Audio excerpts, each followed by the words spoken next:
Naimbag nga aldaw Northern Luzon kana duma-duma pasat ti pagilian aldaw itat ni Huwebes, Mayo 14, 2026. Dagitoy dagiti damag manipod Amianan a Luzon. Damag iti Amianan.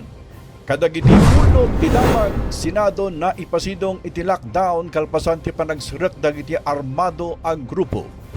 Luzon may pasidong iti red alert status gapu iti nangato a peak demand. Police Colonel Dionisio Bonoy formalan ang nagtugaw kasbaro nga acting provincial director ti Benguet Provincial Police Office. Dagiti ulo ti damag ket insagot kada kayo ti Omega Green, the plant nutrition, produkto ti Encam Agri Marketing.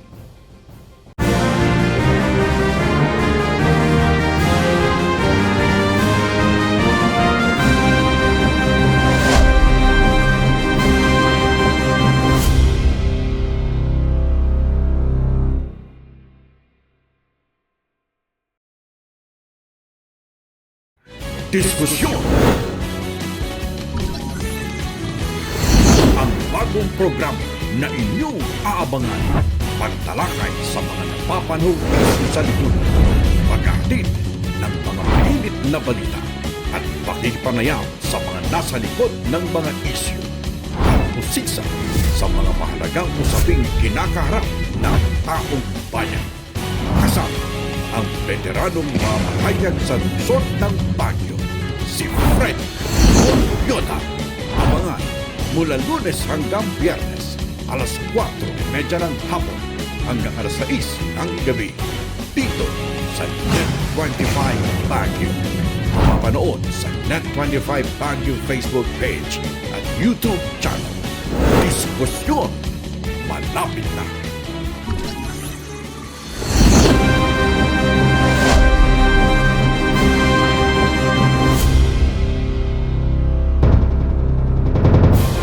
Detalye dagiti damag na ipasidong iti lockdown ti Senate Building hindi rabi kalpasan a rimswa ti riribok gapo iti panagsirak dagiti armado grupo iti Senado. Nagasaruno a putok ti paltog tinangag iti uneg ti Senate Building ang nagresulta iti lockdown. Alas 7:30 di rabi idi anunsyo ni Acting Senate Sergeant Arms Retired Police Major General Mau Aplasca nga da aristaran da iti uneg ti Senate Building. May sasampay ng bigbig lalaki tinakambag dagiti autoridad nga sigon kadagiti report ket addapay laeng iti kustodiya ti OSA. Kabiyatan na dagusmet at pinaglibakan ni Presidente Ferdinand Bongbong Marcos Jr. nga adda ti bilid manipod Malacañang nga arestaren dagiti autoridad ni Senador Ronald Bato de la Rosa gapo iti inisyo nga arrest warrant ti International Criminal Court. Imapila ni Marcos iti publiko nga agtalinaed a kalmado iti sango dagiti riribok. Kinunana nga mangisayangkat iti investigasyon ti Philippine National Police ken Senado mainaig tinapasama ka engkwentro a posible kano apaset ti destabilization effort.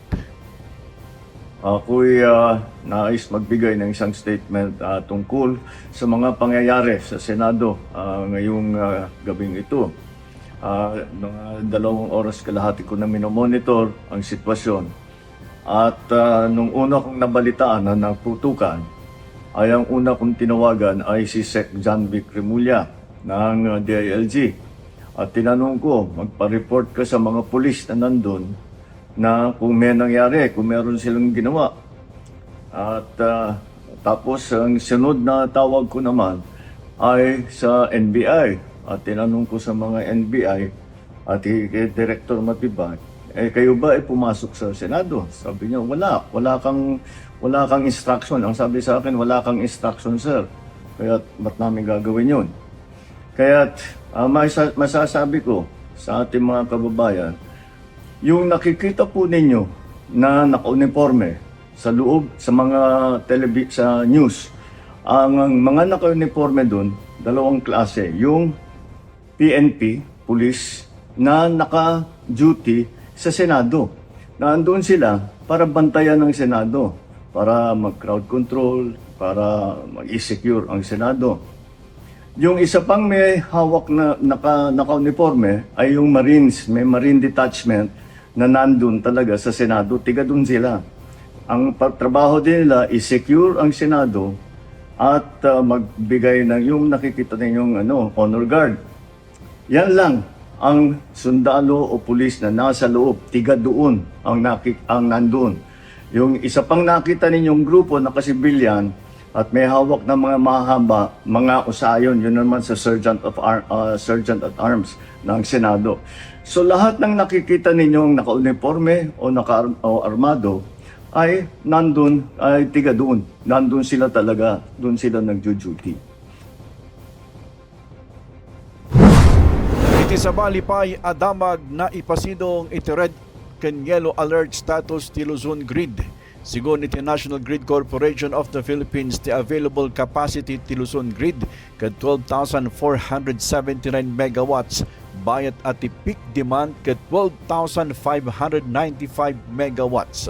Inlawlawag ti NGCP at 20 ket maysa a planta ti naipasidong iti forced outage manipod iti Enero o di Enero 2026. Sa 10 ket 4 a planta ti operate ngem iti derated capacities. Gapo iti daytoy maipasidong iti yellow alert ti Luzon Grid. Madamdama alas 3 ay nga alas 4 ti malam ken alas 10 aging nga alas 11 ti rabii. Bayat ang maipasidong met iti red alert status ti Luzon Grid manipod alas 4 ti malam aging nga alas 10 ti rabii. Kalpasan na maipatumpal ti power interruption dito syudad ti Baguio kana duma-duma ang munisipalidad ti Benguet. Sumarunumet ang maawanan ti supply ti kuryente ti na duma-duma paset ti Cagayan inton Domingo, Mayo a 17. Sigon iti National Grid Corporation of the Philippines wenno NGCP, mangrugi ti power interruption alas 7:30 ti agsapa aging ga alas 4:30 ti malam. Apektado iti panakapukaw ti supply ti kuryente dagiti lugar sakop ti Alcala Substation Feeder 31, Feeder 32 ken Feeder 33 kas kadagiti sumaganad. Piyat, Kataruan, Amulong West, Bayabat, Bakring, Nagsabaran, Laswerte, Nanukawan, Masikal ken dagiti paset ti Alcala Cagayan kas iti Pared, Bacolod, Masin, Agani, Sentro Sur, Sentro Norte, Tupang, Marabura, Bigatan, Karalyangan, Tamban, Malatan, Afusing Daga, Afusing Bato, Kabuluan, Abeg, Dalawig, Usyan, San Esteban, ken Baybayog.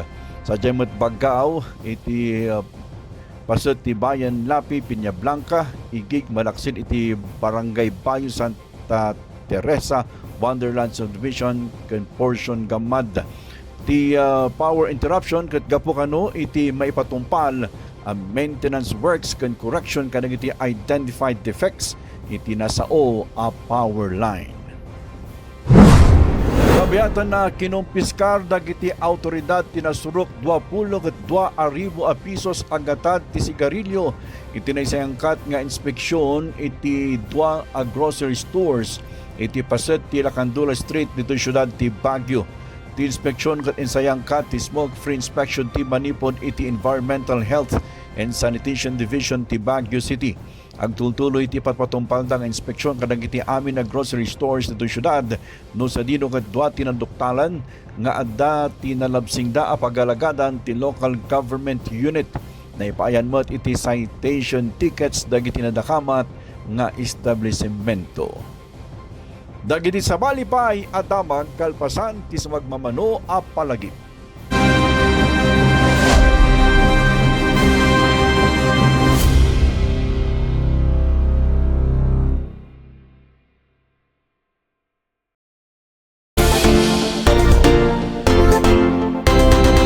Usapin ukol sa negosyo at kalakalan, mga napapanahong isyu, mga personalidad, sikat na pasyalan, at mga paborito ninyong pagkain.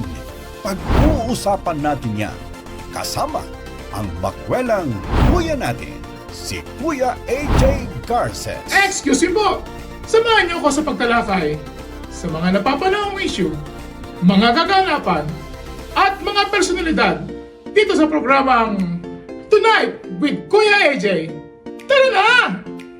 Dito lamang yan sa Tonight with Kuya AJ. Lunes hanggang Biyernes, alas 8 hanggang alas 8:30 ng gabi. Mapapanood sa Net25 Baguio Facebook page at YouTube channel. Abangan!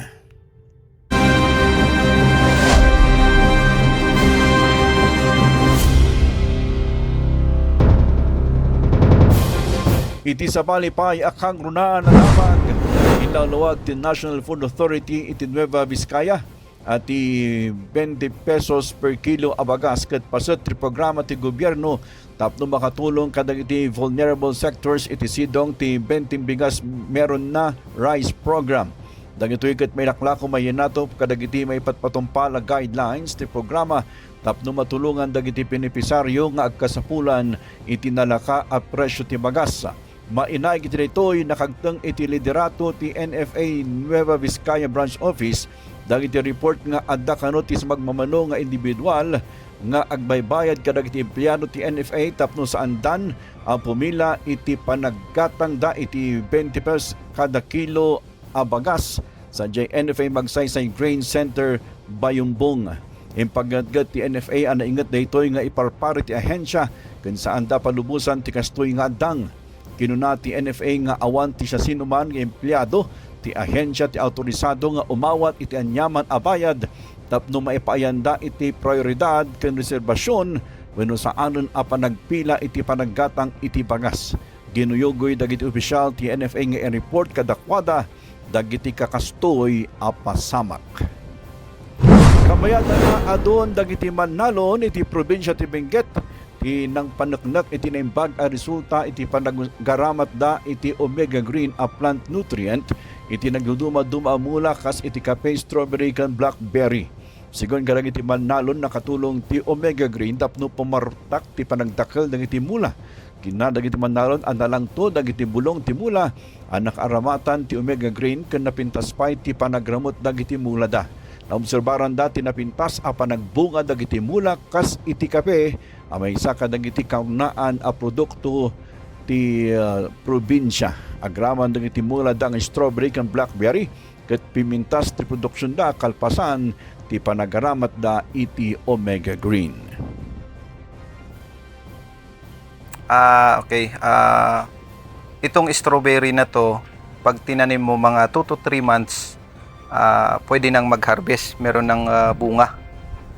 Kaya itinry namin dito sa loob ng greenhouse para kasi tag-ulan ngayon, ay tag-ulan nung tinanim namin ito, madaling masira yung bunga nito pag sa tag-ulan. Kaya dito namin tinanim para mas maganda yung bunga. Kasi madaling masira yung bunga nito sa ulan. Maganda naman ang resulta. Ang kanilang maintenance ng kape, parang kung mahal mo yung, parang isang tao, kung mahal mo yung tao, alagan mo ng mabuti. Kaya makikita niyo na ito yung nag-start ng ilang taon at namunga na noon na tagtuyot. Dinidiligan namin ito ng manual na dilig, kaya hanggang ngayon buhay pa yung kape. Iti sa malipay akang runaan adamag pormalan nagtugaw kasbaro nga acting provincial director ti Benguet Provincial Police Office ni Police Colonel Junicio Bonoy. Naibanag ti assumption of office ceremony sa Jay Barangay o sa Jay Benguet PPO Conference Hall, Camp Major Badudangwa, La Trinidad, Benguet, Dicalman, Mayo 13. Ti seremonya ket indaolwan ni Police Brigadier General Erickson Dilag, Regional Director ti Police Regional Office Cordillera Administrative Region. Sinaksyan met ni Benguet Governor Melchor Diclas. Nagyaman met ni Bonoy iti sinukatan na a Provincial Director ani Police Colonel Lambert Suerte. Iti impakita na a dedikasyon iti serbisyo kan kadagiti kontribusyon iti probinsya ti Benguet.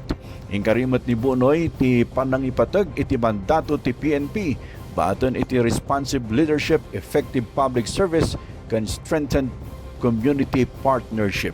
Kinuyugoy met ti opisyal dagiti amin PPO personnel patuloy da atong palon ti rebunganda nga addaan iti integridad, profesionalismo, disiplina, ken dedikasyon.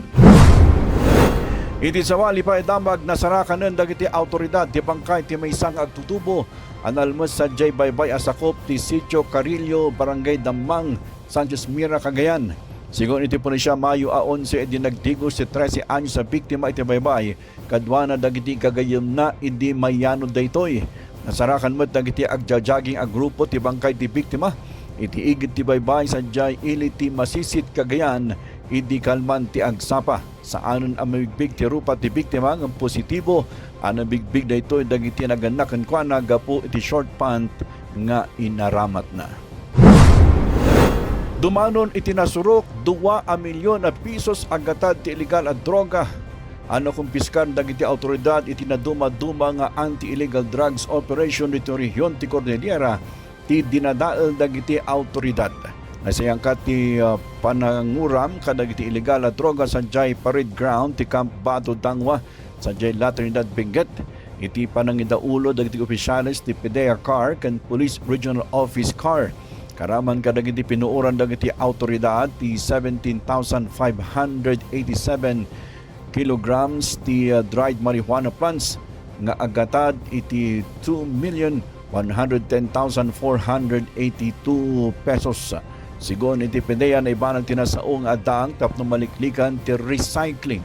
Wano panangila kumanan kadagiti nadakamat a droga may basar iti mandato ti lintag iti sidong ti Section 21 Article 2 the Republic Act 9165 when a Comprehensive Dangerous Drugs Act of 2002. Dagiti kang runaan adamag manipod amiyanan a Luzon. Patuloy yo asubaybayan dagiti kang runaan adamag manipod amiyanan a Luzon dito'y damag iti amiyanan. Sagot kada kayo ti Net 25 Baguio. Siyak ti pagayam yo anang ipadamag Leander Denver Garcia. Daytoy ti Net 25 Baguio. Napasnek, natured, napudno.